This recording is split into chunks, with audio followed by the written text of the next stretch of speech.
Hello everyone. তো আমি ভিডিওর মাধ্যমে দেখি যে একেক জায়গায় থেকে মানুষ এসে আমাদের এখানে ইলিশ দিয়ে ভাত খেয়ে যায়। কিন্তু আমরা এত বাড়ির কাছে থাকা সত্ত্বেও হচ্ছে যারা ভাত খায় না। ইলিশ মাছ খাওয়া হয়েছে আগে ভিডিও করার আগে। কিন্তু এখন হচ্ছে অনেকদিন যাবতই যাই না। আর এইভাবে ভাতও খাই না। তো ভাবলাম যে আজকে সন্ধ্যাবেলা যাই। যাওয়ার পরে হচ্ছে যে ভাতটাই খেয়ে আসি। তো নরমালি আজকে আমরা চলে যাই বাসায় কয়েকজন মিলে পদ্মার পাড়ে। তো যাওয়ার পরে হচ্ছে গিয়ে ঘাটে বসে মানে এইভাবে ভাত খেলাম। তো আলহামদুলিল্লাহ অনেক ভাল লাগছে। বাসায় যে ইলিশ মাছ ভাজে তার থেকে হচ্ছে অনেক ভাল লাগে। তো ওই ইলিশের যে তেলটা আছে না ওইটা খেতে আসলে বেশি ভালো লাগে। এইজন্যই মনে হয় মানুষ বারবার যায় ইলিশ মাছ খাওয়ার জন্য।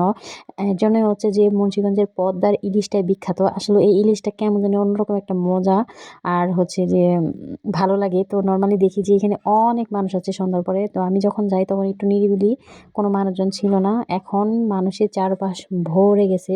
তো আমাদের খাবারটা আসতে একটু লেট হয়ে যায়।